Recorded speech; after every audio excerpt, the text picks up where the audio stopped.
अहो पृथ्वीवरील सर्व लोक हो, परमेश्वराचा जय जयकार करा. हर्षाने परमेश्वराची सेवा करा. गीत गात त्याच्या पुढे या. परमेश्वर हाच देव आहे हे जाणा. त्यानेच आम्हाला उत्पन्न केले. आम्ही त्याचेच आहो.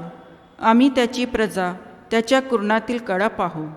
त्याचे उपकार स्मरण करीत, त्याच्या द्वारात स्तवन करीत, त्याच्या अंगणात प्रवेश करा. त्याचे उपकार स्मरण करा, त्याच्या नावाचा धन्यवाद करा. कारण परमेश्वर चांगला आहे, त्याची दया सनातन आहे आणि त्याची सत्यता पिढ्यानपिढ्या टिकते. आपण प्रार्थना करूया. हे आमच्या थोर आणि गौरवी परमेश्वरा, आम्ही तुझे आभार मानतो की तुने आम्हास ही सुंदरशी सकाळ आमच्या जीवनात दाखविली, म्हणून आम्ही तुझे खूप खूप उपकार मानतो. हे परमेश्वरा, आज कित्येक असे लोक असतील ज्यांना ही संधी मिळाली नाही, परंतु आम्ही तुझे आभार मानतो की तू आम्हा पाप्यावर दया करतो, जेणेकरून आम्ही तुझी स्तुती व महिमा करावी. हे परमेश्वरा, ही जी ऑनलाईन भक्ती आम्ही चालवत आहे, ही भक्ती तू आशीर्वादित कर. जे पाहत आहे त्यांना भरपूर आशीर्वाद दे आणि जे नंतर पाहणार आहे त्यांना पण तू आशीर्वादित कर. हे परमेश्वरा, आजची भक्ती आम्ही तुझे सामर्थ्यशाली हाती देतो. ह्या भक्तीचा चालक व मालक तू हो आणि ही भक्ती तू आम्हा सर्वांना आशीर्वादित कर.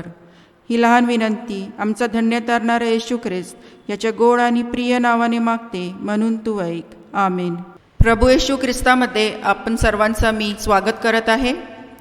आजचा जो रविवार आहे तो WSCS संडे म्हणून पाडण्यात येत आहे, म्हणून सर्व महिलांच्याकडून मी सर्व ऑनलाईन भक्तीमध्ये जे उपस्थित आहे त्या सर्वांचे मी स्वागत करत आहे. यावेळी आपण सर्वजण भक्तिगीते या पुस्तकामधून गीत नंबर 49 तसेच उपासना संगीतमधून 33 हे गीत गाऊया.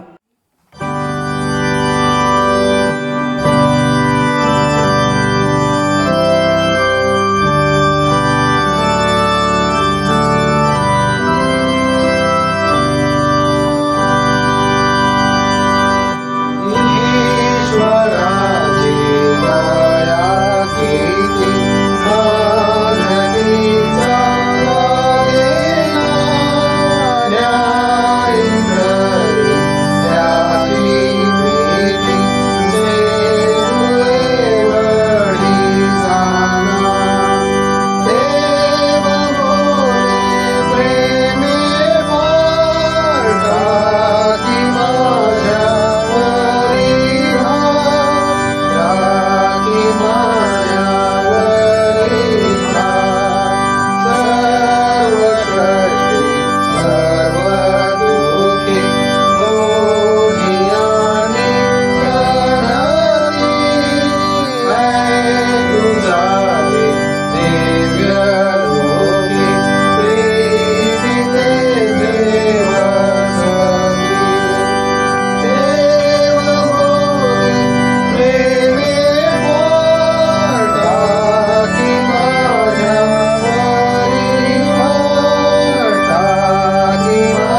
आपण सगळेजण प्रेषितांचा मतांगीकार म्हणूया. सर्व समर्थ देव जो पिता, आकाश व पृथ्वी यांचा उत्पन्न करणारा आणि येशू ख्रिस्त त्याचा एकुलता एक पुत्र, आमचा प्रभू, जो पवित्र आत्म्याने योगानूर गर्भरूप झाला, कुमारी मरियाईसपासून जन्मला, ज्याने पंत पिलाताच्या वेळीच दुःख भोगिले, ज्याला वधस्तंभी दिले, जो मरण पावला व ज्याला पुरविले, तिसऱ्या दिवशी मेलेल्यामधून पुन्हा उठला, स्वर्गात चढला आणि सर्वशक्तिमान देव जो पिता त्याच्या उजवीकडे बसला आहे, तेथून जिवंतांचा व मेलेल्यांचा न्याय कराव्यास जुळणार आहे, त्याविषयी मी विश्वास धरितो. पवित्र आत्मा, पवित्र सार्वत्रिक मंडळी, पवित्रांची सहभागिता, पापांची क्षमा, देहाचे पुनरुत्थान आणि सनातन जीवन याविषयी मी विश्वास धरितो. आमेन. यानंतर मी हिताक्षी भासे यांना विनंती करते की ते समोर येतील आणि आळीपाळीचा शास्त्रभाग वाचतील. यासाठी जो शास्त्रभाग निवडलेला आहे तो नीतिसूत्रे याचा 31वा अध्याय आहे. 10 ते 31 पर्यंत आपण वाचूया. नीतिसूत्रे ह्याचा 31वा अध्याय, वचने 1 ते 31. सद्गुणी स्त्री. सद्गुणी स्त्री कोणाला प्राप्त होते? तिचे मोल मोत्याहून अधिक आहे. तिच्या पतीचे मन तिचवर भरोसा ठेविते, त्याला संपत्तीची वाण पडत नाही. ती आमरण त्याचे हित करीते, अहित करीत नाही. ती लोकर व ताक कटपटीने मिळविते आणि आनंदाने आपल्या हातांनी कामे करीते. ती व्यापारी गलबंतासारखी आहे, ती आपली अन्नसामग्री दुरून आणीते. रात्र सरली नाही तोच ती उठून कुटुंबाच्या अन्नसामग्रीची व्यवस्था करीते आणि आपल्या दासीस त्याचा अन्नाचा वाटा देते. शेताची चौकशी करून ते ती विकत घेते. ती आपल्या हातच्या कमाईने द्राक्षांचा मळा लाविते. ती बलरूप पट्ट्याने आपली कंबर बांधिते. ती आपले बाहू नेटाने कामास लाविते. आपला उद्योग फायदेशीर आहे हे तिला कळते. तिचा दिवा रात्रीस मालवत नाही. ती चाती आपल्या हाती घेते. ती हातांनी चरकी धरिते. ती गरिबांसाठी मूठ उघडते, गरजवंतास हात देते. आपल्या कुटुंबाकरिता तिला बर्फाचे भय वाटत नाही, कारण तिचे सर्व कुटुंब किरमिजी बनात पांघरलेले असतात. ती आपणासाठी वेलबुट्टीदार पलंगपोस करीते. तिचे वस्त्र तलम तागाचे व जांभळे आहे. तिचा पती वेशीत देशाच्या वडील मंडळीत बसला असता तेव्हाच ओळखीता येतो. ती तागाची वस्त्रे करून विकिते, व्यापारास कमरबंद विकत देते. बल व प्रताप हीच तिची वस्त्रे आहेत. ती पुढील काळाविषयी निश्चित राहते. तिच्या तोंडातून सुज्ञतेचे बोल निघतात. तिच्या जिव्हेच्या ठायी दयेचे शिक्षण असते. ती आपल्या कुटुंबाच्या आचाराविचाराकडे लक्ष देते. ती आळशी बसून अन्न खात नाही. तिची मुले उठून तिला धन्य म्हणतात. तिचा नवराही उठून तिची प्रशंसा करून म्हणतो. बहुत स्त्रियांनी सद्गुण दाखविले आहेत, पण तू त्या सर्वाहून वरचढ आहे. सौंदर्य भुलविणारे आहे व लावण्य व्यर्थ आहे. परमेश्वराचे भय बाळगणाऱ्या स्त्रीची प्रशंसा होते. शेवटचे आपण सर्वजण एकत्र बोलूया वचन. तिच्या हाताचे श्रमफळ तिला लाभू द्या. तिच्या कृत्यांनी भरवेशी तिची प्रशंसा हो. सुवंद्य देव परात्पर समाहो त्या स्वर्गी भुवन, तो बाप पुत्र आत्माजा त्रेक्याला द्या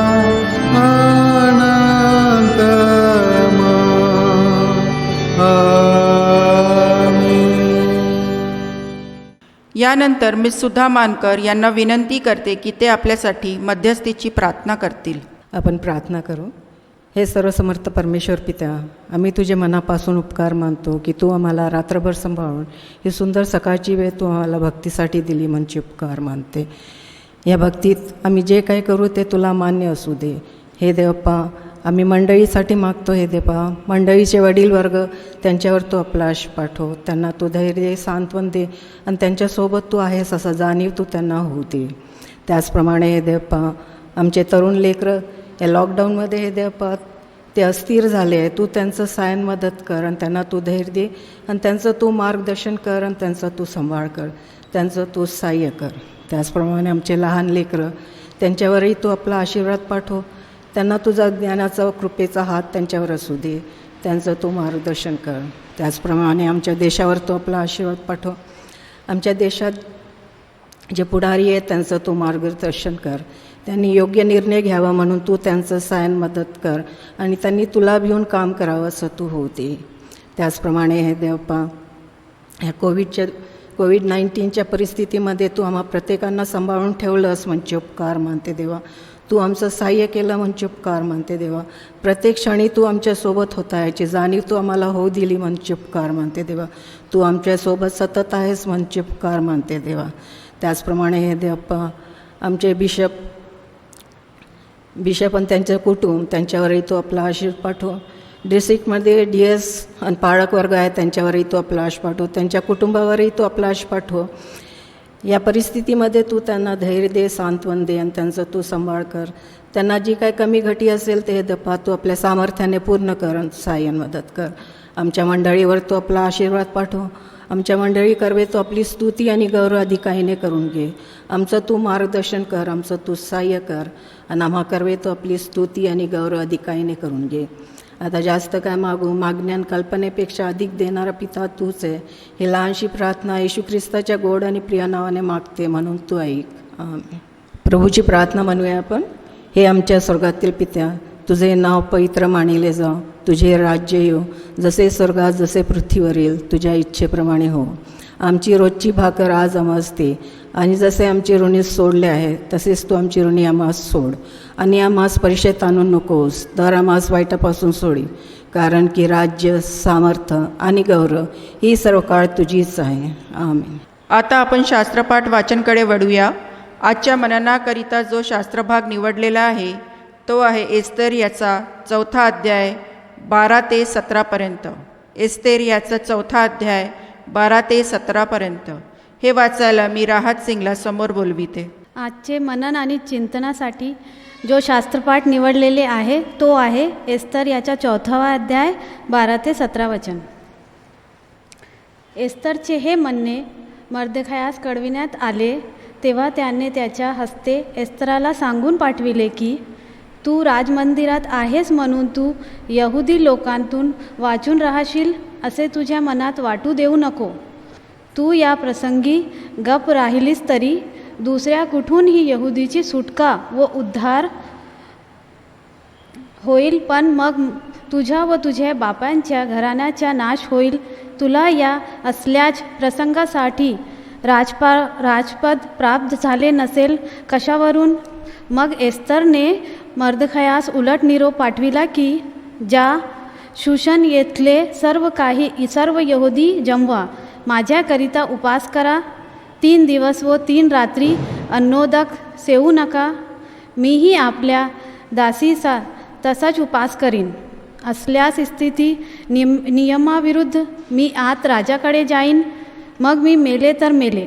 मर्दखयाने जाऊन एस्तराच्या आज्ञाप्रमाणे सर्व काही केले. देवप्पा वाचलेल्या वचनावर आशीष दे. आता मी प्रेज अँड वर्शिप टीमला परमेश्वराची स्तुती व महिमेसाठी समोर बोलविते. Praise the lord, hallelujah. प्रभु यीशु मसीह के नाम से आज की इस भक्ति में आपका स्वागत करते हैं. और मत्ती 28वां अध्याय उसका 20वां वचन कहता है, प्रभु यीशु मसीह कहता है उसमें, मैं तुम्हें कभी न छोड़ूंगा और न कभी त्यागूंगा. हमारा उद्धार करता, हमारा तारनहारा हमें कभी छोड़ता नहीं है, हमें कभी भूलता नहीं है. आइए तो इस गीत को गाए जो कहता है, यीशु यीशु यीशु नाम गोडफार, तारनारा मला कधी नाही सोडणार.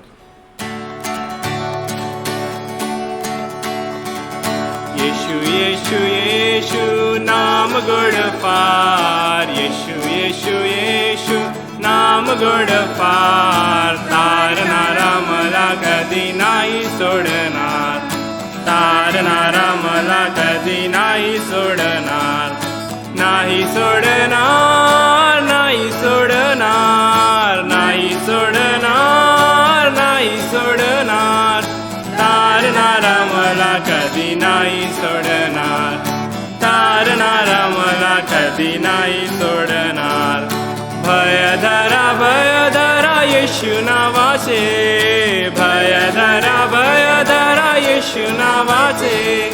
येशूवर विश्वासाने मुक्ती मिळते, येशूवर विश्वासाने मुक्ती मिळते. तो बोला येशू येशू येशू नाम गोड फार, येशू येशू येशू नाम गोड फार. तारणारा मला कधी नाही सोडणार, तारणारा मला कधी नाही सोडणार. शरण मी आलो येशूरायाला, शरण मी आलो येशूरायाला. हृदयात सुरू झाला जीवनाचा झरा, हृदयात सुरू झाला जीवनाचा झरा. येशू येशू येशू नाम गोड फार, येशू येशू येशू नाम गोड फार. तारणारा मला कधी नाही सोडणार, तारणारा मला कधी नाही सोडणार, नाही सोडणार, नाही सोडणार, नाही सोडणार, नाही सोडणार. तारणारा मला कधी नाही सोडणार, तारणारा मला कधी नाही सोडणार. Praise the lord. प्रभु यीशु मसीह ने कहा मैं तुम्हें कभी ना छोड़ूंगा और न कभी त्यागूंगा. मत्ती यूहन्ना की पुस्तक में उसका वचन कहता है परमेश्वर ने जगत से ऐसा प्रेम किया कि उसने अपना इकलौता पुत्र भी दे दिया ताकि जो कोई इस पर विश्वास करे वह नाश न हो परंतु अनंत जीवन को पाए. हमारे प्रभु यीशु मसीह पर विश्वास करने के द्वारा हमारा उद्धार हुआ है, वो हमारा तारक है और वही हमारा सामर्थ्य है. तो आइए इस एक और गीत को गाकर उसकी महिमा करें और उससे कहें हाँ प्रभु जी आप ही हमारे तारक हो और आप ही हमारे उद्धारक हो. तारक तो सामर्थ तो यीशु देव युगा युगा है. तारक तो सामर्थ्य तो यीशु देव युगा युगा है. तारक तो सामर्थ्य तो यीशु देव युगा युगा है. आहा हा हालेलुया हो होसना हालेलुया हो hosanna hallelujah hallelujah hallelujah hallelujah hallelujah hallelujah. हा दिवस प्रभूचा आहे आपण उल्हास आनंद करू. हा दिवस प्रभूचा आहे आपण उल्हास आनंद करू. किती थोर तो दे सर्वस्व आपणच दिले. किती थोर तो दे सर्वस्व आपणच दिले. तारक तो सामर्थ्य तो यीशु देव युगा युगा है. तारक तो सामर्थ्य तो यीशु देव युगा युगा. चला हो आता दगड. हालेलुया हो होसना हालेलुया हो hosanna hallelujah hallelujah hallelujah hallelujah hallelujah hallelujah. चला हो आता त्याकडे आपण महिमा वस्तुती बनू. चला हो आता त्याकडे आपण महिमा वस्तुती बनू. स्वर्गाच्या देवाला असेच गीत गाऊ. स्वर्गाच्या देवाला असेच गीत गाऊ. तारक तो सामर्थ्य तो यीशु देव युगा युगा है. तारक तो सामर्थ्य तो यीशु देव युगा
सामर्थ्य तो यीशु देव युगा युगा है।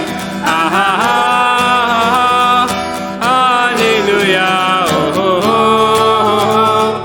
होसन्ना हालेलुया ओ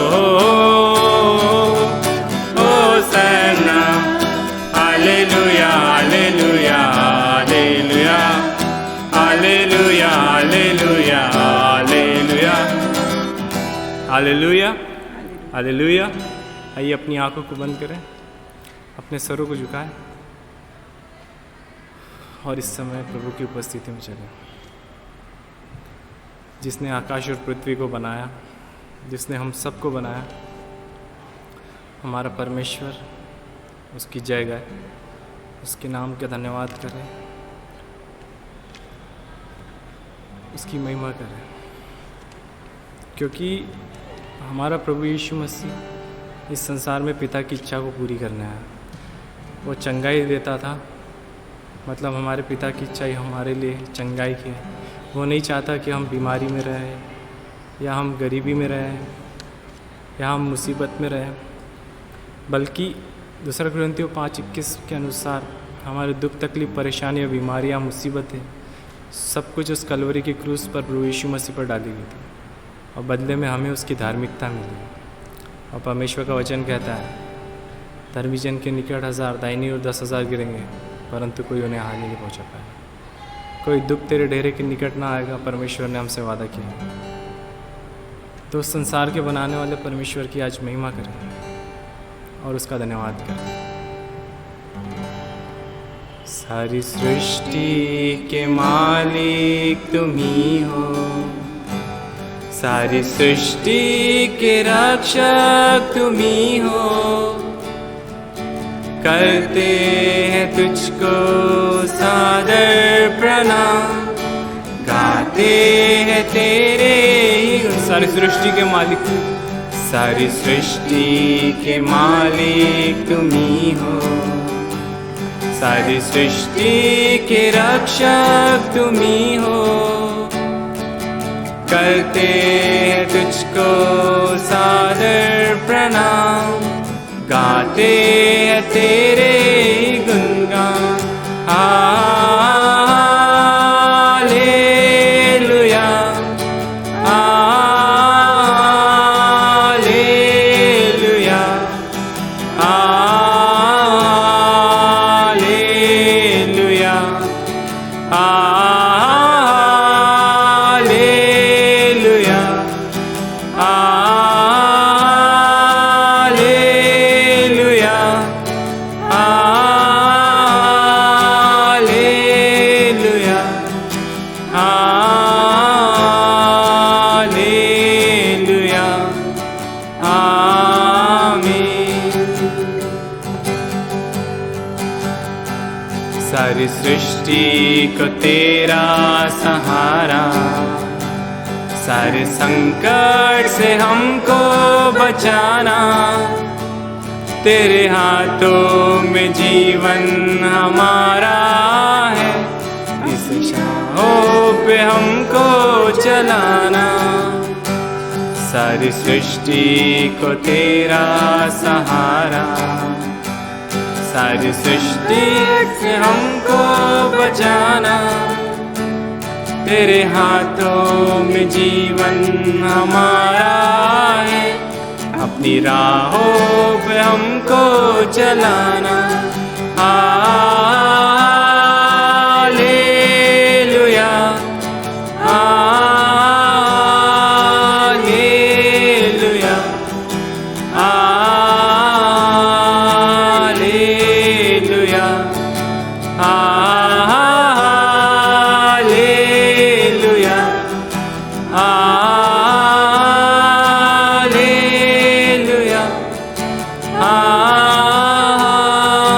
हालेलुया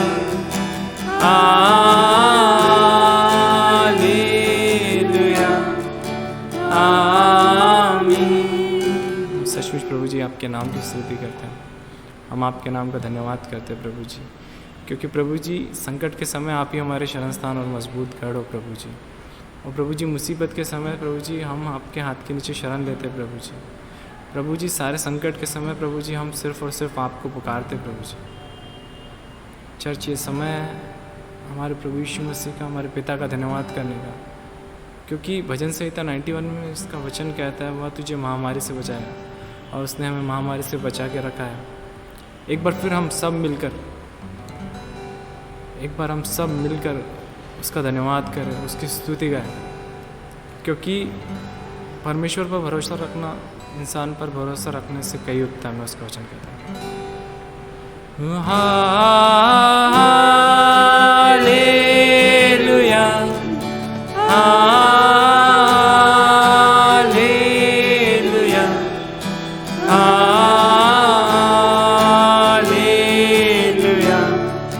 हालेलुया,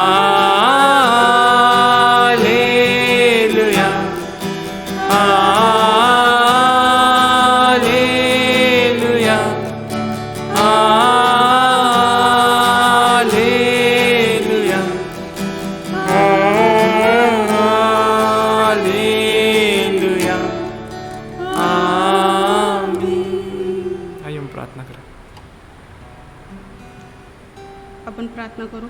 पवित्र पवित्र हो परमेश्वरा, तू आम्हा सर्वांना एकत्रित केलास, ह्याबद्दल तुझे आभार मानतो परमेश्वरा। तू आज आम्हा सर्वांना ही सुंदर संधी दिलास, ह्याबद्दल तुझे उपकार मानतो परमेश्वरा। देव बाप्पा, आजची भक्ती इथं असलेल्या आम्हा सर्वांवरती तुझा आशीर्वाद पाठव परमेश्वरा। आज आम्ही जे काही वचन ऐकू, जे वचन आम्ही आज ग्रहण करू, त्याची शक्ती तू आम्हाला दे परमेश्वरा। देव बाप्पा, आम्ही प्रार्थना करतो पाळक साहेबांसाठी आणि जे यूथ आहे परमेश्वरा, त्यांच्यासाठी जे नेहमी आमच्यासाठी वचन घेऊन येतात परमेश्वरा, नेहमी भक्ती चालवतात देव बाप्पा, आमच्यापर्यंत वेळोवेळी वचन आमच्यापर्यंत पोहोचवतात परमेश्वरा। देव बाप्पा, त्यांच्या मार्गे तू आमच्याशी बोलतोस परमेश्वरा, ह्याबद्दल तुझे मनापासून आभार मानतो परमेश्वरा। आम्ही दुसरीकडे जिकडे कुठे भटकत असलो तरी तू आम्हाला मार्ग दाखवतोस परमेश्वरा। परमेश्वरा, तू आमचा बाप आहेस परमेश्वरा, प्रत्येक वेळोवेळी क्षणोक्षणी तू आमचा सांभाळ तू करतोस परमेश्वरा। देवबाप्पा, प्रार्थना करतो देवबाप्पा, कोविड-19 जे सगळं जगभर पसरलं आहे देवबाप्पा, त्याला तू लवकरात लवकर ह्या जगातून नाहीसं कर परमेश्वरा। देवबाप्पा, ह्या इतक्या मोठ्या संकटातूनही तू आमचा चांगल्या रीतीने सांभाळ केलास, आम्हाला तू सुरक्षित ठेवलास देवबाप्पा, काही आम्हाला न होता तू आमचा सांभाळ केलास, ह्याबद्दल तुझ्या मनापासून आभार मानतो परमेश्वरा। देवबाप्पा, आम्ही प्रार्थना करतो निंदा आंटीसाठी देवबाप्पा, जे आमच्यासाठी आज वचन आणलेले आहे परमेश्वरा, त्यांना तू आशीर्वादित कर, त्यांना तू शक्ती दे परमेश्वरा। जे वचन त्यांनी आणलेलं आहे त्यांच्या मार्गे तू आमच्याशी बोल परमेश्वरा।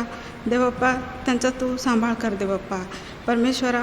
इथं असलेल्या आम्हा सर्व महिलांवरती तुझा आशीर्वाद पाठव देवबाप्पा। आणखी काय मागू बाप्पा? देवबाप्पा, तू आमचा बाप आहेस, तू आमचा कर्ता धर्ता आहेस परमेश्वरा। तू आम्हा सर्वांना, ह्या संपूर्ण जगाला तुझ्या हाती सोपवते परमेश्वरा। आजची भक्ती तू चांगल्या रीतीने पार पाड परमेश्वरा। आणखी काय मागू बाप्पा? मागण्या आणि कल्पनेपेक्षा सर्व काही देणारा बाप तूच आहेस परमेश्वरा। ही छोटीशी प्रार्थना आमचा प्रभू येशू ख्रिस्ताच्या गोड आणि प्रिय नावाने मागते म्हणून तो ऐक देवबाप्पा, आमेन। आज आपल्याला जे वक्ता लाभलेले आहे त्यांचा परिचय देण्याची गरज नाही, कारण ते आपल्यामधूनच आहे। मिसेस लिंदा मस्के, आता मी त्यांचा जास्त वेळ न घेता त्यांना विनंती करते की ते समोर येतील आणि परमेश्वराचे वचनद्वारा आपल्याला मार्गदर्शन करतील। प्रभू येशूच्या पवित्र नावात सगळ्यांना सलाम, प्रेज द लॉर्ड। सर्वप्रथम मी परमेश्वराला धन्यवाद देते की या सुंदरशा सकाळच्या समयी पुन्हा एकदा आपल्या भक्ती मंदिरात त्याने येण्याची संधी दिली आणि त्याच्या वचनांवरती चिंतन आणि मनन करण्याची संधी दिली, याबद्दल खरोखर मी परमेश्वराला धन्यवाद देते।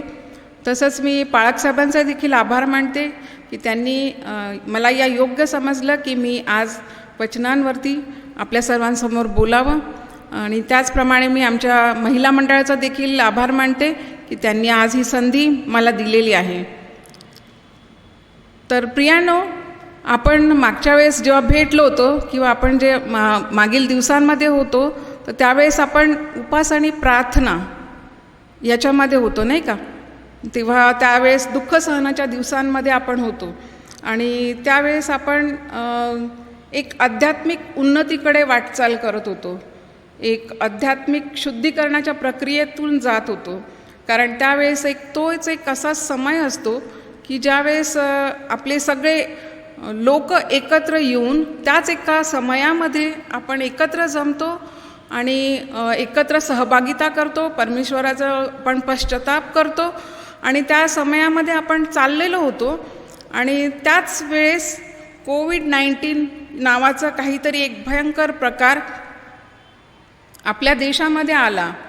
ह्याची कुणकुण आधी होती, तो इतर बाहेर देशामध्ये देखील पसरलेला होता हे ऐकण्यात येत होतं, परंतु आपल्यापर्यंत तो आला आणि आपल्याला त्याचा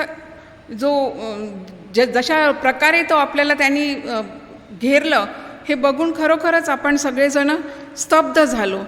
आणि आपणच केवळ नाही तर संपूर्ण जग हे जागच्या जागीच गोठल्यासारखं झालं माझ्या प्रियानो. आणि म्हणजे कधी ऐकिवातही नसलेल्या, कल्पना देखील नसलेल्या गोष्टी आपण या दिवसांमध्ये, या 2020मध्ये आपण बघितल्या.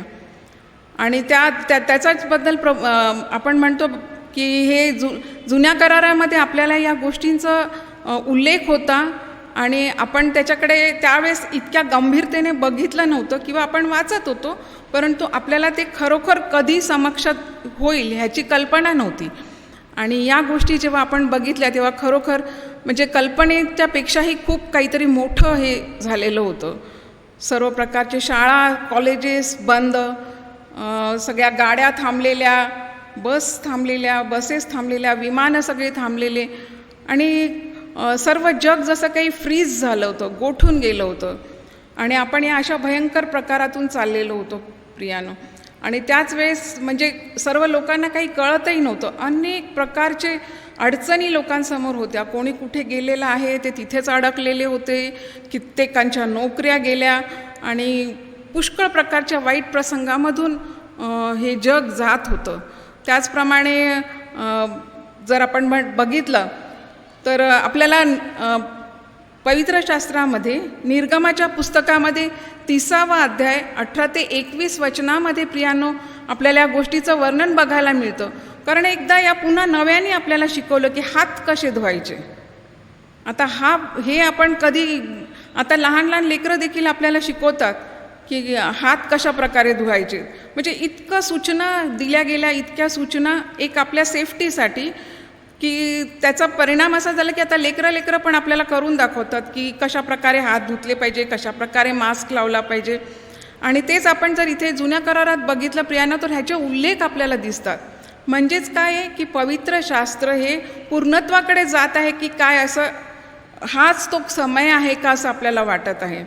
तर आपण बघूया निर्गमेचा 30वा अध्याय 18 ते 21 वचनं. या ठिकाणी परमेश्वर म्हणत आहे, धुण्यासाठी तू पितळेचे एक गंगाळ बनवावे, त्याला पितळेची बैठक करावी, ते दर्शन मंडप आणि वेदी यांच्या दरम्यान ठेवून त्यात पाणी भरावे, त्यात अहरोन व त्याचे मुलगे यांनी आपले हात पाय धुवावे. दर्शन मंडपात जातेवेळी आणि वेदीपाशी सेवा करण्यासाठी म्हणजे परमेश्वराप्रित्यर्थ हव्य जाळण्यासाठी जातेवेळी त्यांनी हात पाय पाण्याने धुवावे, नाहीतर ते मरतील. अहरोन व त्याचे वंशज यांच्यासाठी हा पिढ्यानपिढ्या निरंतरचा विधी व्हावा. तर आपण बघतो प्रियांनो की जुन्या करारामध्ये निर्गमच्या अध्यायामध्ये आपल्याला हे, निर्गमच्या पुस्तकामध्ये आपल्याला हे वचन पाहायला मिळतं. आणि पुन्हा एकदा आपल्या सगळ्यांचं लक्ष त्याच्याकडे वेधलं जातं की खरोखर ह्या सगळ्या गोष्टी पवित्र शास्त्रामध्ये आपल्याला या सूचना मिळालेल्या होत्या. त्याचप्रमाणे जर आपण बघितलं तर लेवीय याचा 13वा अध्याय आणि 4 ते 5 वचनांमध्ये आपण बघतो, त्याच्या अंगाच्या कातडीवरील डाग पांढरा असला पण त्याच्या कातडीपेक्षा तो खोल गेलेला नसला व त्यावरचे केस पांढरे झालेले नसले तर याजकाने चट्टा पडलेल्या त्या माणसाला 7 दिवस कोंडून ठेवावे. 7व्या दिवशी याजकाने पुन्हा त्याची तपासणी करावी आणि तो चट्टा जशाचा तसाच असून कातडीत पसरला नाही असे त्याला दिसून आले तर याजकाने त्याला आणखी 7 दिवस कोंडून ठेवावे. म्हणजेच काय आहे की जे आता क्वारंटाईन म्हणतात त्याचा अर्थ आपल्याला इथे दिसतो. आणि खरोखर प्रियानो, या दिवसामध्ये हे लॉकडाऊन प्रकार आणि हे क्वारंटाईन ह्या खऱ्या अर्थाने आपल्याला कळला. कारण आपला ऐकीव शब्द होते, परंतु हे खऱ्या अर्थाने कधी समजलेच नव्हते, कारण त्याचा प्रसंगच आला नव्हता. आणि यावेळेस आपण ते बघितलं की कशा रीतीने क्वारंटाईनमध्ये म्हणजे लोक कसे एकाएकी पडले, रस्ते सुनसान झाले. आणि हा एक खूप वाईट परिस्थितीमधून जग जात होतं. परंतु आता प्रभूची स्तुती असो की आता या गोष्टीचा आहे कोविड-19चा ओघ जरासा कमी झालेला आहे आणि लोक आता म्हणजे रिकव्हरीच्या मार्गावरती आहेत. परंतु हा धोका पूर्णपणे टळलेला नाही आहे, कारण अजूनही असं ऐकण्यात येतं की बाहेरच्या देशामध्ये पुन्हा सेकंड वेव्ह, थर्ड, तिसरी लाट येत आहे असं ऐकण्यात येत आहे. आपल्याला सत्यता माहीत नाही, परंतु आपण काळजी घेणं हे अत्यंत गरजेचं आहे. आणि विश्वास आपला ठेवला पाहिजे की हो, कोणतीही परिस्थिती आली, कितीही वाईट असली, कितीही कठीण प्रसंग असले, कारण आपण या दिवसांमध्ये आपले अनेक प्रियजनांनासुद्धा आपण मुकलेलो आहोत. कितीतरी जणांच्या घरामध्ये खूप भयंकर परिस्थिती झाली, पूर्ण कुटुंब दवाखान्यामध्ये ॲडमिट होतं आणि पुष्कळ प्रियजन आपले या समयामध्ये आपल्याला सोडून गेलेले आहेत. परंतु प्रियानो, हीच वेळ आहे या वाईट प्रसंगामध्ये, या वाईट परिस्थितीमध्ये आपल्याला धीर धरून ठेवायचा आहे आणि परमेश्वरावरती विश्वास ठेवायचा आहे की नाही, तो आपल्याबरोबर आहे. प्रियानो, जर का परिस्थिती जर बदलत नसेल आणि ही परमेश्वराची त्याच्यामध्ये जर इच्छा असेल, तर विश्वास ठेवा की तो आपली मनस्थिती बदलतो. आणि खरी ही गोष्ट अत्यंत खरी, आणि याचा अनुभव तुम्ही आणि मी अनेक वेळा घेतलेलाही असणार की जर परिस्थिती बदलत नसेल तर तो आपली मनस्थिती बदलतो. आपली मनस्थिती अशी बदलल्यामुळे प्रियानो, ती आलेली कोणतीही परिस्थिती, कोणताही वाईट प्रसंग किंवा कुठलीही वाईट गोष्ट आपण योग्य रीतीने हाताळू शकतो. परंतु त्याकरता आपली मनस्थिती योग्य असणं गरजेचं आहे. आणि त्यासाठीच परमेश्वर आपलं सहाय्य करतो की आपली मनस्थिती तो बदलतो, म्हणजे आलेल्या परिस्थितीला आपण योग्य रीतीने तोंड देऊ शकू. आणि खरोखर असा आपला प्रेमी परमेश्वर आहे आणि तो आपल्याबरोबर सतत राहतो, आपल्याला सोडत नाही. फक्त आहे की आपण विश्वासाने त्याच्याजवळ गेलं पाहिजे, आपण त्याच्यावरती विश्वास ठेवला पाहिजे. आणि जर का कुठलीही जरी परिस्थिती आली तरी ख्रिस्तार्पणमस्तु म्हणून आपल्याला त्याचा स्वीकार करता आला पाहिजे. आणि खरोखर प्रियानो, विश्वासाची जेव्हा आपलं पूर्ण शास्त्राने आपल्या ख्रिस्ती लोकांचा एक जो पाया आहे तो विश्वासावरती आहे. आपल्याला विश्वास ठेवायचा आहे, आपल्या परमेश्वरावरती विश्वास ठेवायचा आहे, आपल्या प्रभू येशूवरती विश्वास ठेवायचा आहे की हो, आपला प्रभू येशू ख्रिस्त आपल्याला सर्व संकटामधून किंवा सर्व प्रकारच्या वाईट स्थितीमधून देखील आपल्याला पार पाडू शकतो. कारण आपण जर विश्वासाला बघितलं तर पवित्र शास्त्रामध्ये जेव्हा आपण बघतो आणि दाविदाची गोष्ट आपण जेव्हा ऐकतो तर त्यावेळेस मला खरोखर ही खूप इन्स्पायर करते आणि मला ही खूप माझ्या एक आवडती गोष्ट आहे की दावीद, कारण लहानपणापासून संडे स्कूलच्या दिवसांपासून आपण हे ऐकत आलेलो आहे की दावीद ज्यावेळेस गलियाथासमोर जातो, जेव्हा की तो योद्धा नाही आहे, तो एक लहानसा मुलगा होता आणि इस्रायलाचे मोठे मोठे योद्धे देखील त्या गलियाथासमोर वापस परत पळून आलेले आपण बघतो.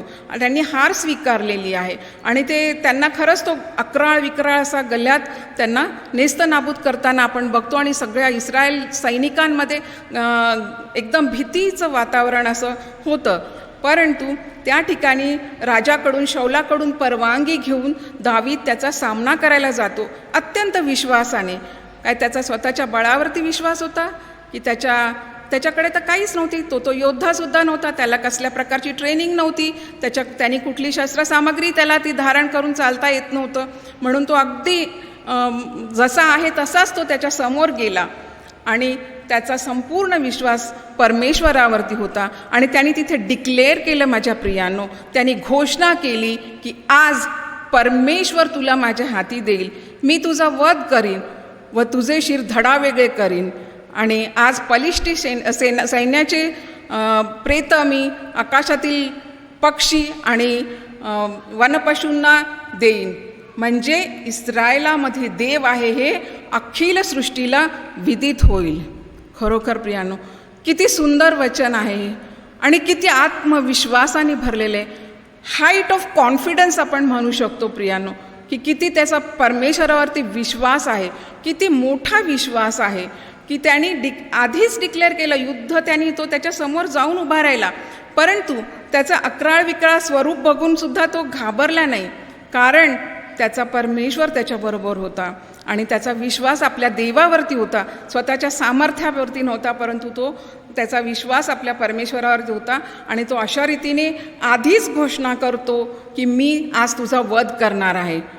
खरोखर प्रियानो, ह्याच्या अगदी थोडासा जरी विश्वास आपण आपल्यामध्ये ठेवला तर आपल्याला परमेश्वर आपला सहाय्य तो करतोच. आपण कितीही त्याच्यापासून दूर पळालो, कारण आपण बघितलेलं आहे की वेळोवेळी इस्रायलांनी त्याचा अवेअर केलेला, वेळोवेळी त्याच्यापासून दूर गेलेले, वेळोवेळी पापामध्ये पडलेले आहेत, परंतु देवाने मोठ्या करुणेने पुन्हा आणि पुन्हा त्यांना जवळ केलेलं आहे, पुन्हा आणि पुन्हा त्यांच्यावरती कृपा केलेली आहे.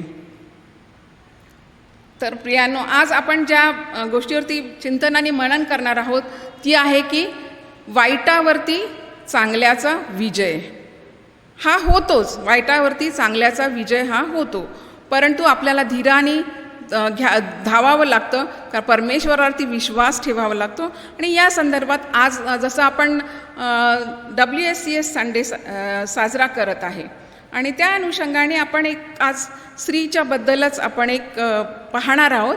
आणि एस्तेर या पुस्तकातनं आपण काही एस्तेरच्या बद्दलची माहिती बघणार आहोत, कारण आज आपण WSCS संडे साजरा करत आहोत, म्हणून आपण एका स्त्रीच्या बद्दल आपण बघणार आहोत. तशाच पवित्र शास्त्रात अनेक स्त्रियांबद्दलचा उल्लेख आहे.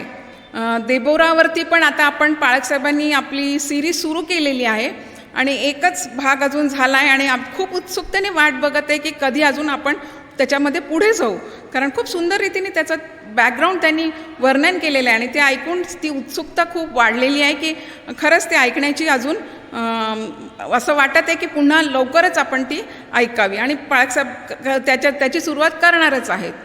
त्याचप्रमाणे आपण आज जर एस्तेरला बघितलं आणि जी वचनं आता आपण ऐकली की एस्तेरचा 4था अध्याय आणि 12 ते 17पर्यंतची जी वचनं आपण पाहिली प्रियानो, तर या वचनांकडे जाण्याच्या आधी आपल्याला खूप गरजेचं आहे की त्याची पार्श्वभूमी जाणून घेणं, की हे कशाच्या संदर्भात आहे. ह्या पार्श्वभूमी बघितल्यानंतरच आपण पुढे जाऊ शकतो. की हे जे एस्तेरचं पुस्तक आहे हे प्रामुख्याने आपण नेहमी खूप वेळा लक्षात घ्यायचो. कशासाठी? की एस्तेरच्या पुस्तकातल्या पहिल्या अध्यायाचं पहिलंच वचन, ज्याच्यामध्ये आपल्या देशाचा, हिंदुस्थानचा खूप स्पष्ट उल्लेख आहे.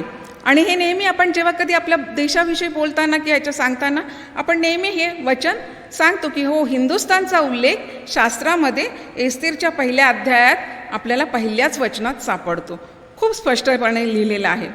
आणि हे जे पुस्तक आहे एस्तेरचं, त्याच्यामध्ये 5 कॅरेक्टर्स जे आहेत, 5 व्यक्तिमत्व जे आहेत, त्यांच्या भोवती ही कथा फिरते आहे. आणि ते म्हणजे तिथला तो जो राजा होतो अहश्वेरोश राजा, त्याची राणी वष्टी, त्याच्यानंतर एस्तेरचं पालनपोषण करणारा मर्दखै आणि शूशन राजवाड्यातल्या राजाचा मंत्री हामान, ह्यांच्या भोवती ही सगळे जी एस्तेरच्या पुस्तकातली कथा आहे ती गुंफलेली आहे प्रियांनो. आणि जेव्हा आपण बघतो की अहश्वेरोश राजा जो होता तो अतिशय वैभव संपन्न असा राजा होता आणि त्याची सत्ता जी होती ती खूप मोठी होती. 127 प्रांतांवरती त्याचं राज्य होतं, 127 प्रांत त्याच्या अधीन होते आणि त्याची सत्ता अशी भयंकर मोठी होती आणि तो खूपच संपन्न, सुखसंपन्न आणि वैभवशाली राजा होता.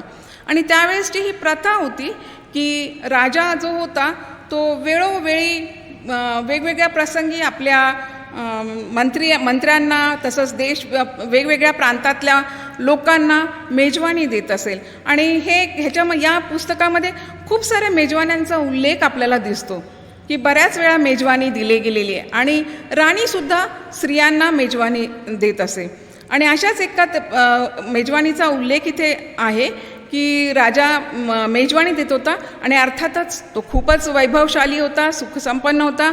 तर खूप सारा मद्य वगैरे पण त्या मेजवानीमध्ये दिलं जात होतं सगळ्या मंत्र्यांना आणि सरदार लोकांना, तिथल्या ते जे कोणी होते त्याच्यामध्ये.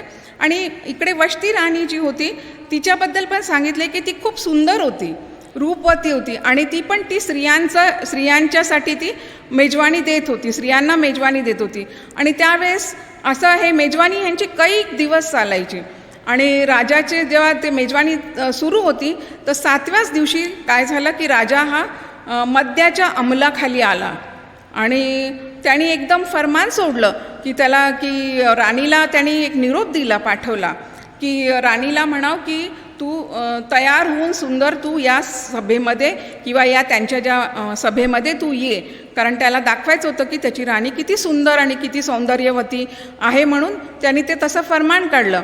आणि आपण या ठिकाणी बघतो माझ्या प्रियानो की वष्टी राणीने तिथे येण्यासाठी स्पष्टपणे नकार दिलेला आहे.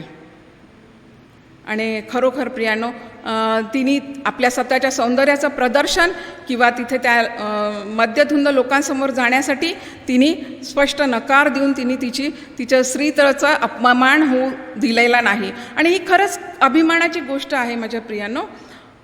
आणि आपण एक म्हणू शकतो की तिला या गोष्टीची कल्पना होती की राजाची आज्ञा जर मोडली गेली किंवा राजाला जर नकार दिला तर ह्याचा परिणाम काय होऊ शकतो. तिचं राणीपद तर जाऊ शकत होतं आणि जे वैभव ती सध्या वैभवात ती होती ते वैभव पण तिच्यापासून काढलं गेलं असतं. या सगळ्या गोष्टींची तिला नक्कीच कल्पना होती.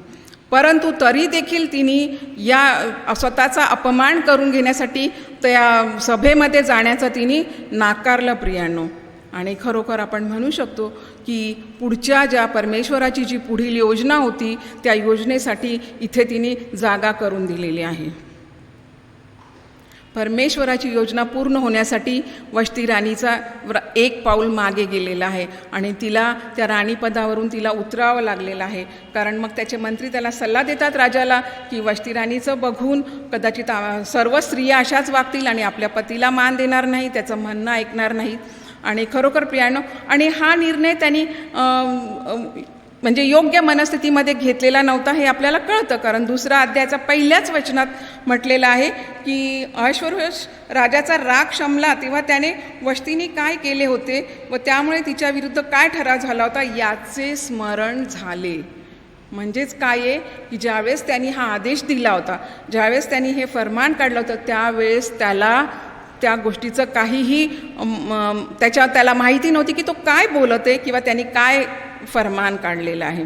आणि अशा रीतीने त्या वष्टी राणीला मग नंतर राणीपद सोडावं लागलं, राणीपदावरून तिला काढलं गेलं आणि मग पुन्हा राजासाठी एका नवीन राणीच्यासाठी शोध सुरू झाला.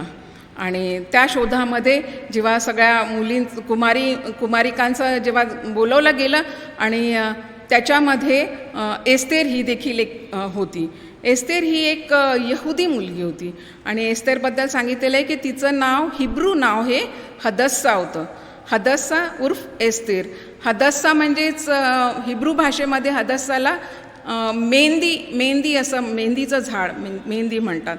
आणि आपल्याला माहिती आहे प्रियानो, जुने लोक तर ओळखत असतील की पूर्वीच्या काळी घराच्या भोवती मेहंदीच्या झाडांचं कुंपण असायचं आणि पुष्कळ लोकांनी ते बघितलेलं असणार जुन्या जमान्यात. मला माहीत नाही आजकालच्या लेकरांना कदाचित ते नाही बघायला मिळालं असेल, परंतु ते मेहंदीचं झाड हे नेहमी हिरवंगार असतं, सदाहरित असतं आणि पांढऱ्या रंगाचे छोटे छोटेसे छान फुलं येतात त्याला आणि अतिशय सुगंधित असं ते झुडूप असतं आणि बहुउपयोगी आहे.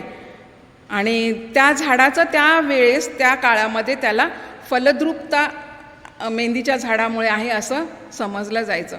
आणि खरोखर त्या मेहंदीच्या झाडाप्रमाणेच एस्तेरचं जीवन पण खूप सुंदर होतं. कारण ती एक यहुदी मुलगी होती आणि ती अनाथ होती प्रियानो.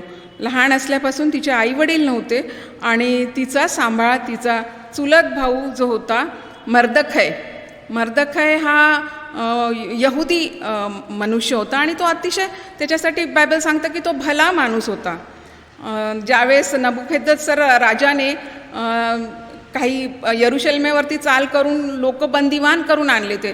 त्या बंदिवानामधला हा एक व्यक्ती होता मर्दखय. आणि मर्दखय यांनी आपल्या त्या बहिणीचा म्हणजे तिचा अगदी मुलीप्रमाणे त्यांनी सांभाळ केलेला होता, कारण त्यांच्यामध्ये वयाचं अंतर खूप होतं आणि तिला अतिशय योग्य शिक्षण त्यांनी दिलं होतं. तिचं पालनपोषण खूप प्रेमाने आणि चांगल्या रीतीने त्यांनी केलं होतं. तिला परमेश्वराच्या विषयी त्यांनी ज्ञान दिलं होतं आणि सगळे चांगले संस्कार तिच्यावरती केले होते आणि ती पण अगदी मनापासून त्याच्या आज्ञा पाळत होती. मर्दखयच्या आज्ञा ती पाळत होती. आणि जेव्हा हे राजासाठी अश्वरोष राजासाठी जेव्हा राणीच्या निवडण्यासाठीच्या प्रोसेसमध्ये तिला घेऊन गेले, मुलींना सगळ्या जमा केलं, तर ती सुंदर होती खूप. एस्तेर राणी, एस्तेर जी होती ती अतिशय सुंदर होती मुलगी आणि तिलाही घेऊन गेले होते. आणि अशा रीतीने सगळ्या निवडीमध्ये जेव्हा सगळ्या मुलींची निवड करण्यात आली, त्याच्यामध्ये शेवटी एस्तेरला पट्टराणी करण्यात आलं. आणि एस्तेरला पट्टराणी, राजाची पट्टराणी करण्यात आल्यानंतर प्रियांनो तिला ते सगळं ते ट्रेनिंग देण्यात आलं, कारण त्यांना ते वर्षभर कसं राहायचं. एक अनाथ मुलगी, एक बंदिवान लोकातल्या ह्याच्यातनं वाढलेली आणि ती राजवाड्यात जाते, परंतु हे तिने कोणाला देखील सांगितलेलं नव्हतं की ती यहुदी आहे. कारण मर्दखयने तिला तसं सांगितलं होतं की तू हे कोणालाही सांगू नकोस की तू एक यहुदी आहेस. आणि हे तिने मग ते गुप्त ठेवली ती ही गोष्ट आणि कोणालाच माहीत नव्हतं की ती एक यहुदी मुलगी आहे. आणि अशा रीतीने जेव्हा ती राजवाड्यामध्ये होती आणि ती सर्व वैभव तिला प्राप्त झालेलं होतं, पट्टराणीपद तिला प्राप्त झालेलं होतं. आणि अशा वेळेस प्रियानो जेव्हा मर्दखय जो होता तो तिचा पालनपोषण त्यांनी केलं होतं आणि पित्याप्रमाणे तो प्रेम करत होता तिला, तर तो नेहमी जाऊन राजवाड्याच्या समोर जाऊन उभा राहत असे आणि कोणाच्या ना कोणाच्या द्वारे तो माहिती काढून घेत होता की ती बरी आहे ना राजवाड्यामध्ये. आणि ही खूप साहजिक गोष्ट आहे की त्याला तिची काळजी वाटत असेल की ती राजवाड्यामध्ये आहे पण ती सुरक्षित आहे का, ती कशी आहे. आणि याची चौकशी करण्यासाठी तो नेहमी राजवाड्याच्या बाहेर जात असे. आणि राजवाड्यामध्ये एक हामान नावाचा राजाचा मंत्री होता आणि ज्यावेळेस तो मंत्री झाला, राजाच्या आदेशानुसार सगळे राजवाड्यातले लोक आणि सगळे सेवक, नोकर चाकर सगळेजण त्याला काय करत होते, त्याला खाली वाकून त्याला मुजरा करायचे आणि त्याला नमन करायचे. आणि असा मान सन्मान त्याला होता. आणि तो एक दुष्ट प्रवृत्तीचा मनुष्य होता तो. आणि तो जेव्हा मर्दखय जेव्हा राजवाड्याच्या दाराजवळ जायचा तर त्यावेळेस मर्दखयने कधीच त्याला वाकून मुजरा केला नाही. आणि या गोष्टीचा हामानला खूप राग होता की हा कोण मनुष्य आहे की हा कधीच मला नमन करत नाही. आणि तो त्याच्यावरती भयंकर त्याच्यावरती रोष होता. आणि तो जेव्हा माहिती काढतो आणि जेव्हा त्याला कळतं की हा एक यहुदी व्यक्ती आहे, मग तो काय करतो की हामान ही गोष्ट पण तो लपवून ठेवतो की त्याला समजलेलं आहे की हा यहुदी आहे, परंतु तो राजाला सगळ्या उलट गोष्टी सांगतो की यहुदी लोक जे आहेत हे काहीतरी वेगळे लोक आहेत आणि ह्यांचा देव कोणता आहे हे कोणालाच मानत नाहीत, कोणाला नमन करत नाही, कोणासमोर नम्र होत नाहीत आणि हे विचित्र वागणारे लोक आहेत. आणि त्यांनी तो एक कट कारस्थान रचतो की तो सगळ्या यहुदियांसाठी तो राजाकडनं एक फरमान काढून घेतो की सगळ्या यहुदियांचा नायनाट, इतक्या मोठ्या प्रांतामध्ये किती सगळे यहुदी होते जे बंदिवान होऊन आले, ते नंतर ते तिकडे स्थायिक झाले, त्यांनी तिकडेच घराणे ते तिकडेच राहत होते. परंतु हामानाने जेव्हा हे काढलं फरमान की सगळ्या यहुदियांना, स्त्रिया आणि लहान लेकरांच्या सकट सगळ्यांना मारून टाकायचं आणि त्यांचा वध करायचा, त्यावेळेस प्रियानो जेव्हा ही बातमी की यहुदियांवरती एवढं मोठं संकट आलेलं आहे, इतकी वाईट स्थिती झालेली आहे, मर्दखयच्या कानावरती जाते. आणि मर्दखय हे जेव्हा ऐकतो त्यावेळेस तो काय करतो, आपले वस्त्र फाडतो, गोंताट नेसतो, अंगाला राख फासतो आणि तो खूप मोठमोठ्याने परमेश्वराजवळ रडतो. आणि त्याचप्रमाणे सगळ्या प्रांतामध्ये सगळीकडे हाहाकार माजतो. सगळे यहुदी जे आहेत त्यांच्यामध्ये खूप शोक करतात, सगळेजण उपवास करतात, शोक करतात आणि गोंताट नेसतात. आणि आपल्याला माहीत आहे की त्यावेळेस जुन्या काळामध्ये ती परंपरा होती, ती प्रथा होती की ज्यावेळेस लोक पश्चाताप करायचे किंवा शोक करायचे त्यावेळेस ते अंगाला राख फासून घेत होते, गोंताट नेसत होते आणि गोंताट नेसून ते उपास करत होते. आणि या संदर्भात जर आपण बघितलं तर योनाच्या पुस्तकात पण आपल्याला निनवेचा पश्चाताप बघायला मिळतो. प्रियानो, 3 अध्याय आणि 5 आणि 6 वचनामध्ये मला आहे की निनवेचा पश्चाताप आपण पाहतो की कशा रीतीने संपूर्ण निनवेला जेव्हा कळतं की त्यांच्यावरती परमेश्वराचा रोष आहे आणि ते राजापासून ते सगळ्या लहानपर्यंत आणि इवन त्यांचे पशु पक्षी सगळे उपास करतात आणि ते राख फासून ते शोक प्रगट करतात. तर त्यावेळेसची या प्रथेप्रमाणे त्यावेळेस ही प्रथाच होती की शोक हा असा व्यक्त केला जायचा. आणि इथे मर्दखै पण तसाच करतो आणि तो एस्तेर राणीला निरोप पाठवतो. एस्तेर राणीकडे तो निरोप देतो की पहा, असं कट कारस्थान करण्यात आलेलं आहे आणि आपल्या समस्त यहुदी लोकांसाठी ही त्यांना संपवण्याची ही योजना बनवली गेलेली आहे. आणि मग त्यावेळेस प्रियानो एस्तेरचे हे म्हणणे आपण पाहतो 12व्या वचनात. तेव्हा 13व्या वचनात, तेव्हा त्याने त्याच्या हस्ते एस्तेरला सांगून पाठवले की तू राजमंदिरात आहेस म्हणून तू यहुदी लोकातून वाचून राहशील असे तुझ्या मनास वाटू देऊ नको. म्हणजे तो तिला आठवण करून देतो की बघ, तू जरी राजमहालात आहेस पण तू एक मूळची यहुदी आहेस आणि जर यहुदी लोकांवरती हे संकट आलेलं आहे तर तुझाही जीव धोक्यामध्ये आहे. तू वाचशील असं बिलकुल नाही आहे, कारण हा सगळ्या यहुद्यांमध्ये तुझा देखील समावेश होतो. तू आणि 14व्या वचनात म्हणत आहे, तू या प्रसंगी गप्प राहिलीस तरी दुसऱ्या कोठूनही यहुद्यांची सुटका व उद्धार होईलच, पण मग तुझा व तुझ्या बापाच्या घराण्याचा नाश होईल. तुला या असल्याच प्रसंगासाठी राजपद प्राप्त झाले नसेल कशावरून. म्हणजे तो तिला प्रश्न विचारतो की तिला कल्पना देतो आणि ती मर्दखयाची जशी आज्ञा लहान असताना पाळत होती किंवा त्याच्या आज्ञा मानत होती त्याचप्रमाणे ती तोच सन्मान त्याला नंतरही देत होती. आणि ज्यावेळेस मर्दखै तिला या गोष्टीची जाणीव करून देतो आणि आठवण करून देतो की पहा, परमेश्वर जर आपल्या लोकांना सोडवायचा आहे तर तो कशाही रीतीने सोडवेल. आणि आपण आधी इस्रायली लोकांचा हे गोष्टी माहीतच आहेत की कशा रीतीने मिस्री लोकांच्या दास्यातून परमेश्वराने मोशेच्या द्वारे त्याच्या लोकांना सोडवलेलं आहे. आणि त्याचप्रमाणे तो इथे पुन्हा तिला आठवण करून देतो की देव तर आपलं काम करेलच, परमेश्वर तर आपल्या लोकांना वाचवेल, परंतु तुला मात्र हा प्रश्न विचारण्यात येईल की तू कसा काय या बाबतीमध्ये की तुला हे राणीपद जे बहाल केलं गेलं हे देवाकडून होतं आणि ते कदाचित याच गोष्टीसाठी असेल, याच गोष्टीसाठी ही परमेश्वराची योजना असेल की एस्तेरला हे राणीपद मिळावं की तिच्याद्वारे यहुदी लोकांची मदत आणि त्यांची सुटका ही व्हावी. आणि पुढे चालून तो म्हणतो, मग एस्तेरने काय केलं की मर्दखयाला निरोप पाठवला, जा शूशन येथले सर्व यहुदी जमवा, माझ्याकरता उपास करा, 3 दिवस व 3 रात्री अन्नोदक सेवू नका, मीही आपल्या दासीसह तसाच उपास करीन. असल्या स्थितीत नियमाविरुद्ध मी आत राजाकडे जाईन, मग मी मेले तर मेले. मर्दखयाने जाऊन एस्तेरच्या आज्ञेप्रमाणे सर्व केले. म्हणजे आपण इथे बघतो प्रियांनो की एस्तेर काय निरोप पाठवते मर्दखयाला की मी आणि माझ्या सर्व दासी मिळून 3 दिवस आणि 3 रात्र आम्ही काय करू, उपास करू. आणि तू पण सगळ्या संपूर्ण यहुदी लोकांना जाऊन सांग की तुम्ही देखील उपास करा आणि माझ्यासाठी प्रार्थना करा. कारण त्यावेळेस असा राजाची आज्ञा होती की जर का राजा सभेमध्ये असायचा आणि जर परवानगी नसेल, परवानगीशिवाय कुणीही आत जाऊ शकत नव्हती.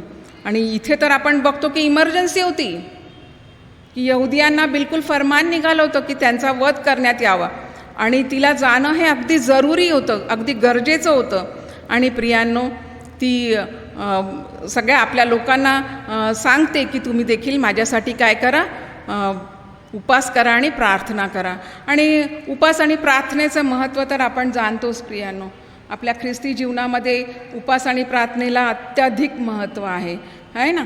आपण प्रत्येक गोष्टीमध्ये आपली जी काही विनंती आहे, आपल्या जे काही म्हणणं आहे ते आपण परमेश्वराकडे प्रार्थनेद्वारे सादर करतो आणि देव बाप त्याचं उत्तर आपल्याला देतो. कदाचित ते कधी कधी आपल्या मनाप्रमाणे नसतं, मग आपण प्रश्न विचारतो की देवा असं का? परंतु काही गोष्टी अशा तो आपल्याला काही लोकांद्वारे किंवा आपल्या वचनाद्वारे तो आपल्याशी बोलत असतो आणि आपल्याला प्रगट करतो.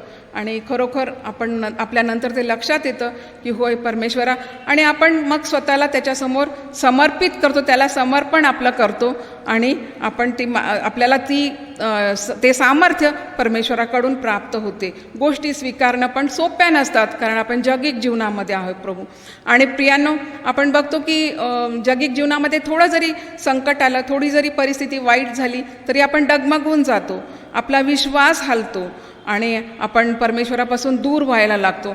जे आपण आपले इस्रायली लोकांपासून पण बघितलेलंच आहे की थोडं जरी त्यांना अडचण झाली, थोडं जरी त्यांना काही कशा गोष्टीचा त्रास झाला तर ते लगेच कुरकुर कुरकुर कुरकुर करत राहायचे. आणि तीच कुरकुर आजपर्यंत आपणही तेच करतोय, ते कंटिन्यू चालू आहे, आपण करतो कुरकुर. आणि तुम्ही आणि मी प्रियानो, कित्येकदा असं होतं की आपण काही असे प्रसंग येतात आयुष्यामध्ये किंवा जीवनामध्ये की जे आपल्याला अंतर्बाह्य हलवून सोडतात. आपल्याला या गोष्टींची उत्तरं मिळत नाहीत की देवा असं का? आणि त्यावेळेस आपण आपल्या विश्वासामध्ये कुठेतरी डळमळतो, डगमगतो. आणि खरोखर प्रियानो, परमेश्वर आपली त्या परिस्थितीमध्ये आपली मनस्थिती बदलतो.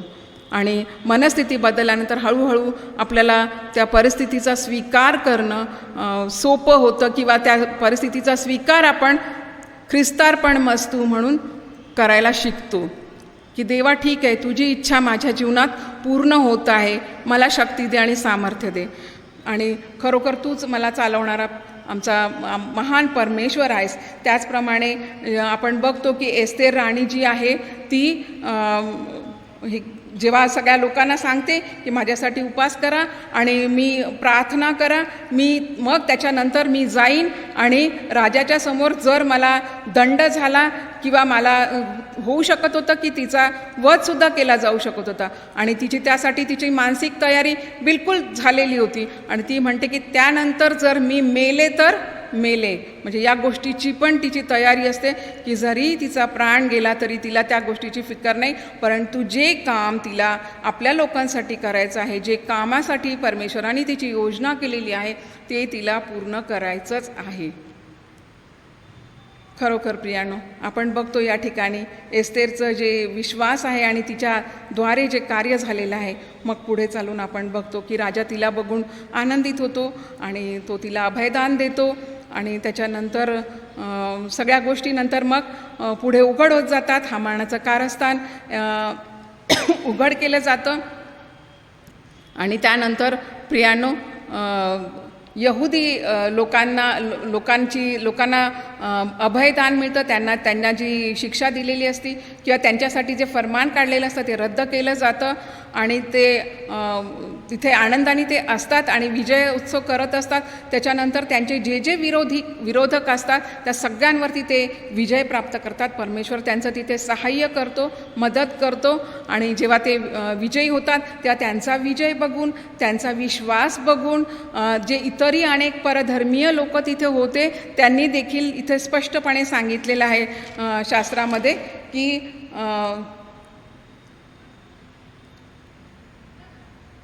त्या देशाचे जे पुष्कळशे 8वा अध्याय, एस्तेरचा 8व्या अध्यायामध्ये 17व्या वचनात सांगितलेले आहे की ज्या प्रांतात व ज्या नगरात राजाची आज्ञा व फरमान जाऊन पोहोचले तेथल्या यहुद्यास मोठा हर्ष झाला आणि त्यांनी भोजन समारंभ करून तो मंगलदिन म्हणून पाळला आणि त्या देशचे पुष्कळ लोक यहुदी झाले, कारण त्यास यहुद्यांचा मोठा धाक बसला.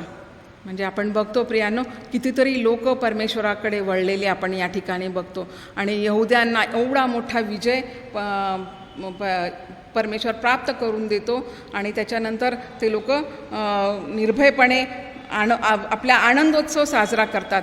आणि खरोखर एस्तेरचा कशा रीतीने परमेश्वराने उपयोग करून घेतला आणि कशा रीतीने एक जबाबदारी तिला दिली. ज्यावेळेस प्रियानो ती एक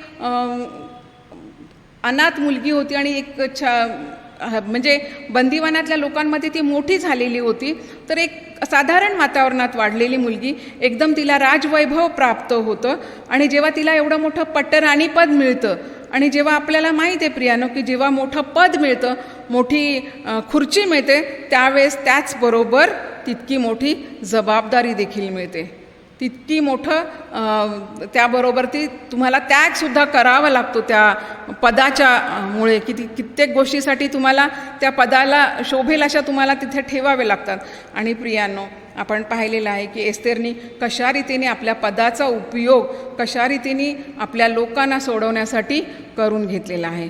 खरोखर प्रियांनो, ज्याप्रमाणे परमेश्वराने एस्तेरची योजना केली होती आणि आपल्या यहुदी लोकांना त्या ठिकाणी सोडवलं होतं, आणि आपण जर पवित्र शास्त्रामध्ये बघतो प्रियांनो, जुन्या करारामध्ये, तेव्हा इस्रायली लोकांना अनेक वेळा परमेश्वराने सहाय्य केलेलं आहे, अनेक वेळा त्यांच्या पापांकडे दुर्लक्ष केलेलं आहे, अनेक वेळा ते देवापासून दूर गेलेले आहेत, परंतु पुन्हा आणि पुन्हा परमेश्वराने त्यांना आपल्याकडे आणलेला आहे. अनेक संदेश ते त्यांना तो पाठवत गेला.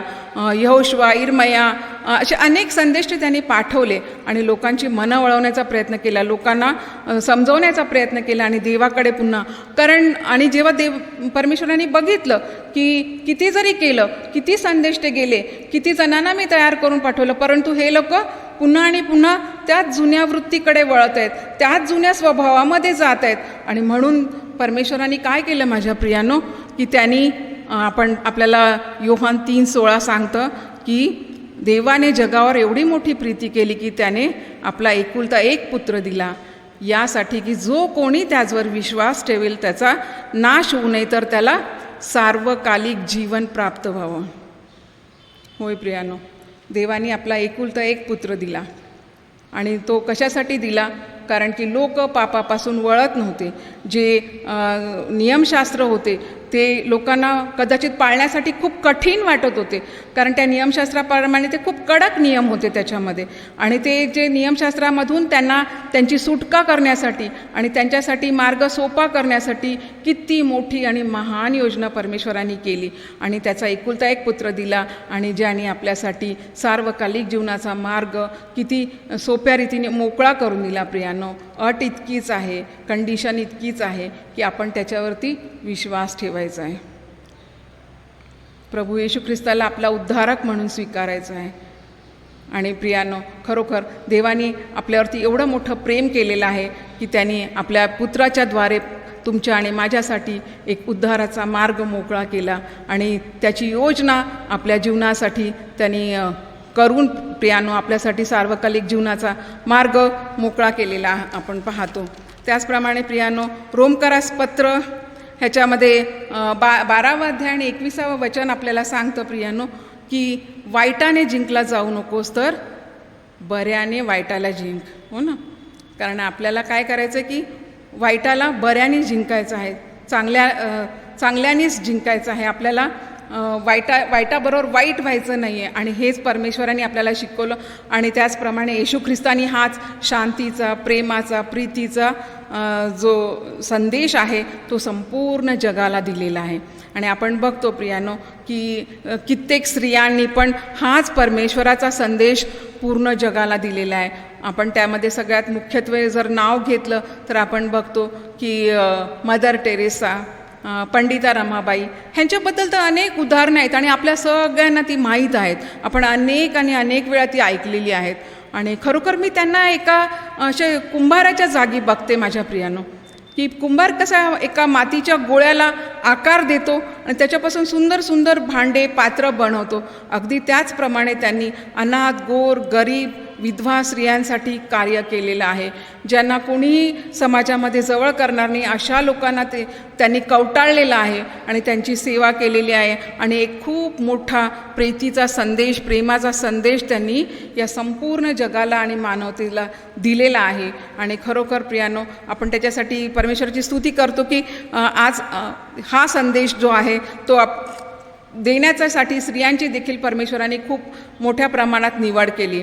आणि मला सांगायला आनंद आणि अभिमान वाटतो प्रियांनो की आपल्या WSCSमध्ये देखील एक स्त्री आहे ज्या आमच्या इंदू अक्का मानवटकर ह्यांच्याबद्दल मी बोलू इच्छिते. आणि त्यांच्याबद्दल आपण ऐकलेलं आहे की मागे अरुणदादा पण बोलले, त्यावेळेस पण त्यांनी त्यांचा अनुभव शेअर केला की खरोखर त्या कशा रीतीने सगळ्यांना प्रार्थनेमध्ये सहाय्य करतात आणि जर का कोणाला गरज असली प्रार्थनेची तर त्या सदैव तत्पर असतात आणि सगळ्या प्रकारचे योग्य रीतीचा सल्ला त्या देत असतात.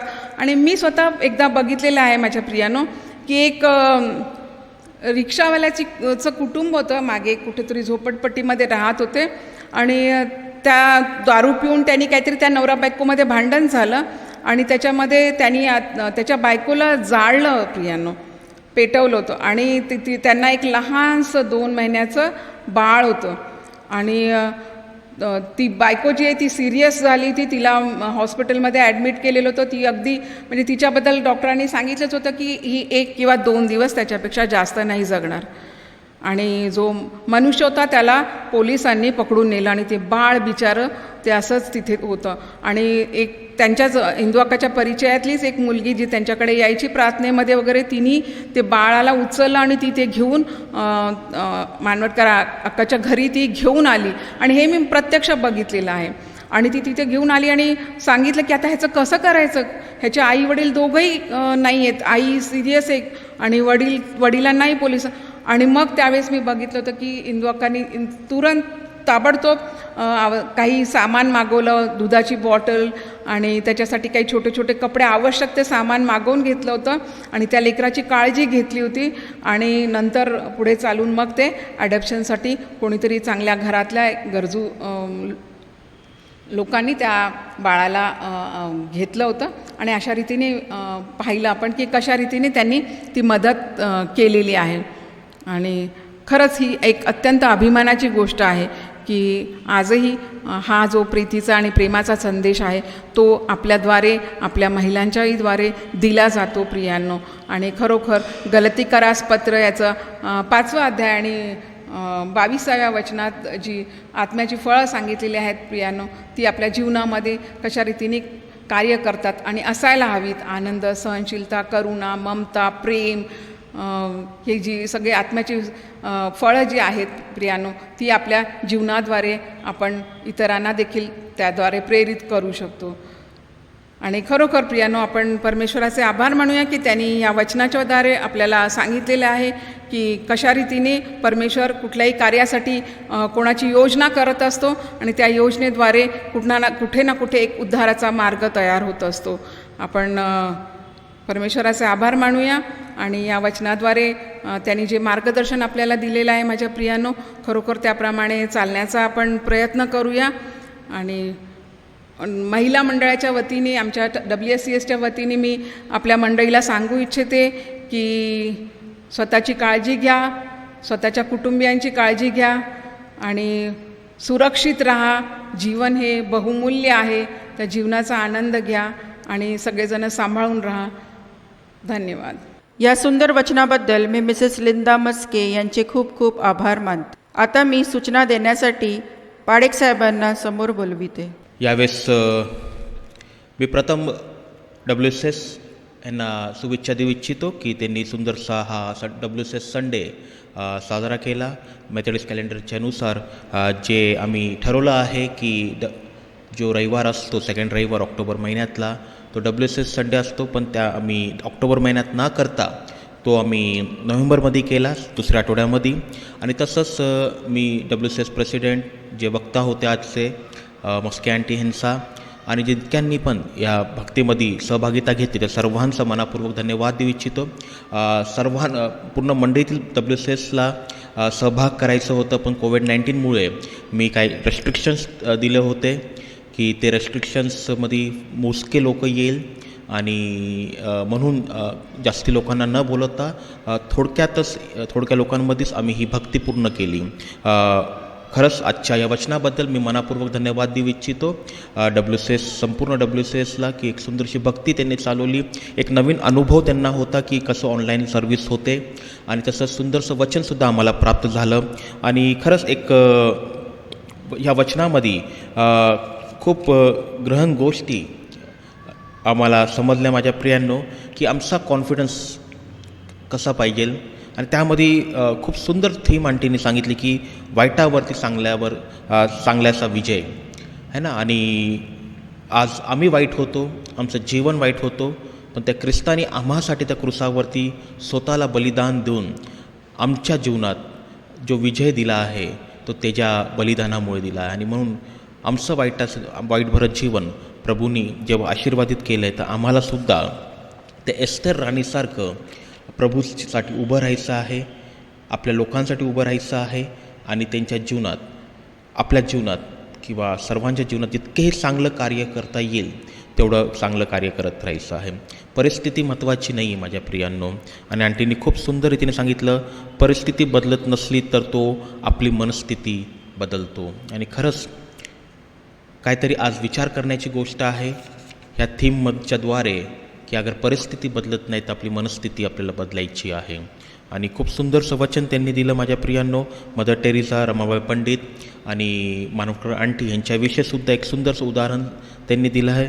आणि खरंच या वचनासाठी मी त्यांना मनापूर्वक धन्यवाद देऊ इच्छितो. पुन्हा एकदा संपूर्ण WCS यांना या WCS संडेच्या शुभेच्छा. काही विशेष सूचना आहे, त्यामधली पहिली जाहिरात जी आहे लग्नाची जाहिरात आहे. मेथोडिस्ट मराठी चर्चचे सभासद श्री वसंत निकाळजे आणि स्वर्गवासी श्रीमती ममता निकाळजे यांचा सुपुत्र श्री जॅक्सन यांचा विवाह सेंट थॉमस चर्च गोगुसचे सभासद श्री स्वामी आदूर आणि श्रीमती शोभा आदूर यांची कन्या कुमारी अनु यांचा विवाह दिनांक 11 नोव्हेंबर 2020 सायंकाळी 4 वाजता सेंट थॉमस चर्च गोगुस इथे होण्याचा सुनिश्चित करण्यात आला आहे. हा विवाह होऊ नाही अशी कोणाची इच्छा असेल तर त्यांनी लेखी स्वरूपात 2 साक्षीदार सोबत द्यावे, अन्यथा नेहमीसाठी शांत राहावे. ही विवाह घोषणाची तिसरी आणि अंतिम घोषणा आहे. परमेश्वर ह्या लग्नाला आशीर्वादित करो. दोन्ही परिवार जेव्हा प्रभू एकत्रित करत आहे, परमेश्वर ह्या नवीन परिवाराच्याद्वारे परमेश्वराची योजना पूर्ण करो. यावेळेस काही सूचना आहे मंडळीसाठी की पालखी सेवेसाठी आपण पालकांशी संपर्क साधू शकतात. शुक्रवारी सायंकाळी 7 वाजता उपवास आणि प्रार्थना होते. आपल्या घरी 7 वाजता आपण सर्वजण उपवास आणि प्रार्थनेला बसूया आणि आपल्या मंडळीसाठी, आपल्या चर्चसाठी आपण प्रार्थना करूया. तसंच विशेष करून माझ्या प्रियांनो, आपला दशमांश, आपलं जे हार्वेस्ट फेस्टिवलची जी ऑफरिंग आहे, जे कॅलेंडरचे पैसे आहे किंवा काय मागील दान आपलं राहिलं असेल तर तुम्ही चर्चच्या ऑफिसमध्ये येऊन तुम्ही देऊ शकतात किंवा नेट बँकिंगच्याद्वारे सुद्धा तुम्ही पाठवू शकता. तुम्ही भाऊ विशाल यांना फोन करा किंवा मलासुद्धा संपर्क करू शकतात तुमच्या ऑफरिंग्सच्याद्वारे. आता यावेळी दान घेण्यात येईल. आपण सगळेजण भक्तिगीते या पुस्तकामधून गीत क्रमांक 99 आणि उपासना संगीतमधून 511 हे गीत गाऊया.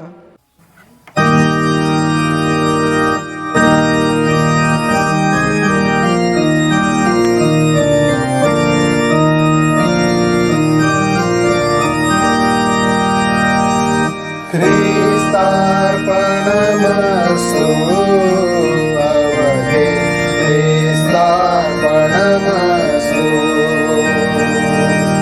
ख्रिस्तार्पणमस्तु अवघे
जग हे सारे